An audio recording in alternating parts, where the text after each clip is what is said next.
स्वागत है आपका द न्यूज ओशियन के डिजिटल प्लेटफॉर्म पर। मैं हूं आपके साथ साक्षी पांडे। आपको बता दें कि शिक्षा घोटाले की वजह से अपना मंत्री पद गंवाने वाले पार्थ चैटर्जी ने पहली बार इस पूरे विवाद पर अपनी प्रतिक्रिया दी है। जी हां, आपने बिल्कुल सही सुना।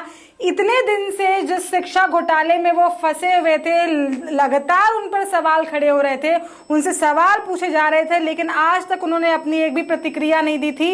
इन सब को लेकर जिस तरह से ईडी ने उन पर जांच की है, उनके घरों से पैसों के जो अंबार निकले हैं उस पर उन्होंने चुप्पी साध रखी थी। लेकिन जैसे ही उनका मंत्री पद उनके हाथ से गया, जैसे ही उन्हें निलंबित कर दिया गया अपनी पार्टी से, अब उन्होंने प्रतिक्रिया दी है। इस पर आपको वीडियो में दिखाएंगे कि आखिरकार पार्थ चैटर्जी ने ममता बनर्जी को लेकर ऐसी कौन सी बात कही। आपको बताएंगे जो अभी हाल ही में रिपोर्ट्स आ रही है। पहली बार पार्थ चैटर्जी ने अपनी जुबान खोली है। जब उनसे पार्टी के इस फैसले के बारे में पूछा गया तो उन्होंने सिर्फ इतना ही कहा कि अब ये वक्त ही बताएगा। आखिरकार पार्थ चैटर्जी किसकी बात कर रहे हैं, वक्त किस चीज के बारे में बताएगा। अब ये सवाल है कि वो किसकी बात कर रहे हैं, और अगर वो ममता बनर्जी की तरफ इशारा कर रहे हैं तो फिर सवाल ये खड़े होते हैं कि क्या ममता बनर्जी से जुड़े हुए भी कुछ राज ऐसे हैं जो पार्थ चैटर्जी को पता है और वो वक्त आने पर उसका खुलासा कर सकते हैं, या कुछ ऐसे मंत्रियों के नाम वो जानते हैं जो वक्त आने पर टीएमसी में हैं और ईडी के हथकड़े चढ़ सकते हैं। आपको क्या लगता है? आप अपनी कमेंट बॉक्स में हमें प्रतिक्रिया जरूर दें। इस वीडियो को लाइक और शेयर करें। जिस तरह से ममता बनर्जी ने पार्टी से निष्कासित कर दिया है पार्थ चैटर्जी को, अब उनसे पूछे गए सवाल पर उन्होंने ये जवाब दिया है। ये जानना होगा कि पार्थ चैटर्जी की करीबी माने जाने वाले अर्पिता मुखर्जी के घर पर भी लगातार नोटों का अंबार मिल रहा है। अभी तक अर्पिता के घर, मैं बता दूं कि 4 बार ईडी ने छापा मारा है, उसके बाद से 50 करोड़ के करीब कैश मिला है और कई किलो सोना भी बरामद किया गया है। पार्थ से पूछताछ में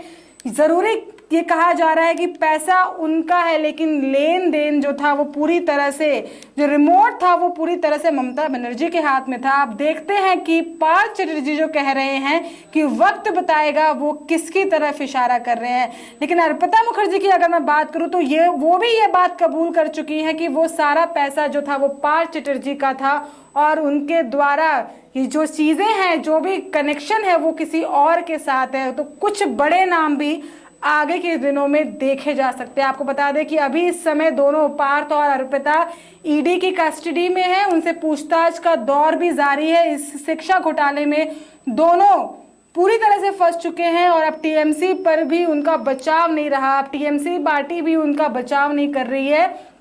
आपको बता दें कि पहली रेड के बाद जरूर ममता ने कहा था कि वो पैसा अर्पिता का है। ममता बनर्जी का ये बयान था कि वो पैसा पार्थ चैटर्जी का नहीं बल्कि अर्पिता मुखर्जी का है। लेकिन जब दूसरी रेड पड़ी, उनके दूसरे घर से भी नोटों का अंबार निकला, तो सीएम को खुद सख्त एक्शन लेना पड़ गया। ममता दीदी को एक्शन लेना पड़ा अपने ही मंत्री के खिलाफ।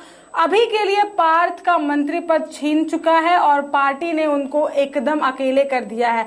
अब सवाल ये खड़े होते हैं कि जब उनका मंत्री पद छीना जा चुका है, उन्हें अकेला कर दिया गया है, तो भन्ना कर कहीं ना कहीं उन्होंने ये बात कही है कि अब वक्त बताएगा आगे कि कौन सही है और कौन गलत। उन्होंने ये बड़ा बयान दिया है। आपको बता दें, ये चीजें जो देखने का सामने आ रहा है कि टीएमसी ने पूरी तरह से पार्थ चैटर्जी से संपर्क तोड़ने का काम किया है, लेकिन इन सब के बावजूद बीजेपी ने बंगाल में इस पे बड़ा बवाल और बड़ा मुद्दा बना के रखा है कि आखिरकार जिस तरह से एक के बाद एक नोटों का अंबार मिल रहा है, कार्यकर्ता सड़क पर प्रदर्शन कर रहे हैं, ममता की इस्तीफा का मांग कर रहे हैं। लगातार ममता बनर्जी से लोग इस्तीफे की मांग कर रहे हैं कि अब ममता बनर्जी को इस्तीफा दे देना चाहिए। क्या आपको भी लगता है कि जिस तरह से नोटों का अंबार मिला है, जिस तरह से गाड़ियों का में पैसे का अंबार मिला है, क्या आपको भी लगता है कि ममता बनर्जी को अब इस्तीफा देना चाहिए? वैसे इस पूरे विवाद पर ममता बनर्जी ने भी बड़ा बयान दिया है। उन्होंने पार्थ का इस्तीफा जरूर लिया है, लेकिन इसे एक बड़ा गेम करार दिया है। उन पर प्रेशर इतना ज्यादा था, मैं आपको बता दूं कि ममता बनर्जी पर इतना ज्यादा प्रेशर था कि उन्हें इस्तीफा मांगना पड़ गया, उन्हें इस्तीफा और उन्हें पार्टी से निकालना पड़ा।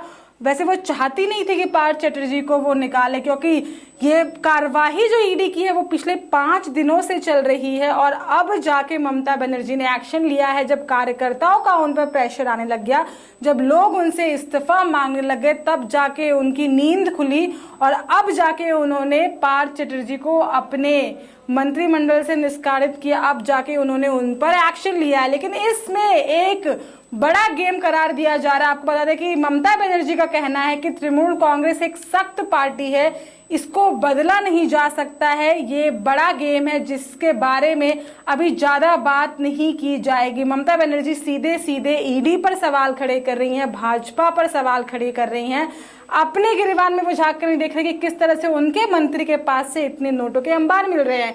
आपको बता दें कि इससे पहले भी पार्थ पर हुई कार्रवाई पर ममता ने कहा था कि अगर मेरे लोग दोषी पाए गए तो मैं खुद उन्हें कानून के हवाले करूंगी, चाहे वो एमपी हो या एमएलए, यहां तक कि मंत्री ही क्यों ना हो, लेकिन कोई जानबूझकर मेरी छवि खराब नहीं कर सकता है। लेकिन इस सब के बावजूद बीजेपी ने बंगाल में इसे बड़ा मुद्दा बना लिया है। कार्यकर्ता सड़क पर प्रदर्शन कर रहे हैं, ममता के इस्तीफा की मांग कर रहे हैं। वैसे इस पूरे विवाद पर काफी जोर देखने को मिल रहा है। आपकी क्या राय है? आपको भी लगता है कि जिस तरह से तृणमूल कांग्रेस अब एक सख्त पार्टी अपने आप को बता रही है, लेकिन दूसरी तरफ ये देखा जा रहा है कि कहीं ना कहीं वो पार्थ चैटर्जी से किनारा साध रही है अपनी छवि बचाने के लिए। ममता बनर्जी ने पहले तो पार्थ चैटर्जी को निकाला और अब वो ये कह रही है कि उनकी छवि जानबूझकर खराब किया जा रहा है। लेकिन बयान जो पार्थ चैटर्जी का सामने आ रहा है, जिस तरह से पार्थ चैटर्जी ने ये बात कही है कि वक्त बताएगा कि आखिरकार कौन सही है और कौन गलत, तो इसके बाद से ये खुलासा हो सकता है कि आगे ईडी और भी लोगों पे छापेमारी कर सकती है और भी मंत्री के नाम या फिर खुद ममता बनर्जी इस मामले में फंस सकती हैं।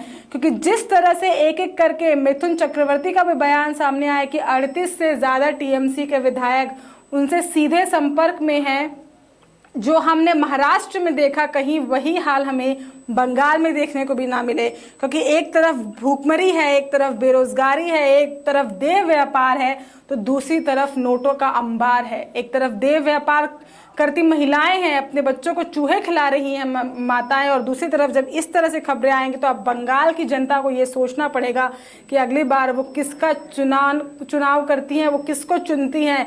एक महिला या फिर एक ऐसे मंत्री जो शिक्षा के नाम पे इतने बड़े घोटाले कर रहे हैं, जो मेहनत कर रहे हैं, जहाँ पे रविंद्रनाथ टैगोर जैसे लोग मिलते थे, वहां की सरकार इस तरह के घोटाले कर रही है, शिक्षा के नाम पे मजाक कर रहे हैं लोग। पैसे, जो काली किताब की बात की गई है, जो काली डायरी अर्पिता मुखर्जी के घर से मिली, जिसमें सारे पोल खोल के रख दिए कि किस तरह से किससे कितना लेन देन हुआ है, किससे कितने पैसे लिए गए, किसको कितने पैसे दिए गए, सारी चीजें उसमें काली किताब में खुली हैं। टॉयलेट के नीचे बकायदा पैसा रखा जा रहा है। तो फिर अब जनता सवाल पूछेगी कि क्या जिस तरह से उनके मेहनत और उनके टैक्स के पैसे के नीचे लोग इस तरह ऐशो आराम से अपनी जिंदगी बिता रहे हैं, इस तरह से अपनी खुलेआम जिंदगी बिता रहे हैं। आपकी क्या राय है?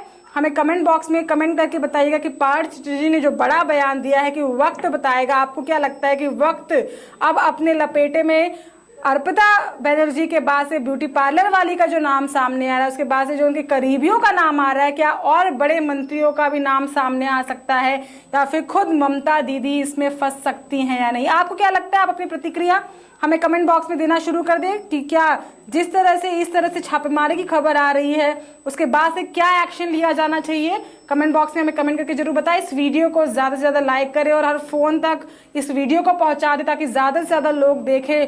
और जो बंगाल में चल रहा है, जो ध्रुवीकरण का काम ये लोग करते आ रहे थे, ये जल्द ही बंद हो जाए और लोगों को इनकी सच्चाई समझ में आ जाए कि जिस तरह से आप मंत्री और विधायक बनाते हैं, सोच समझ कर बनाए। अगली बार अपना जो अहम वोट है वो देने से पहले सोचे कि आप किसे वोट दे रहे हैं और किसे मंत्री बना रहे हैं। इस वीडियो को लाइक करिएगा, शेयर करिएगा और देखते रहिएगा द न्यूज़ ओशियन।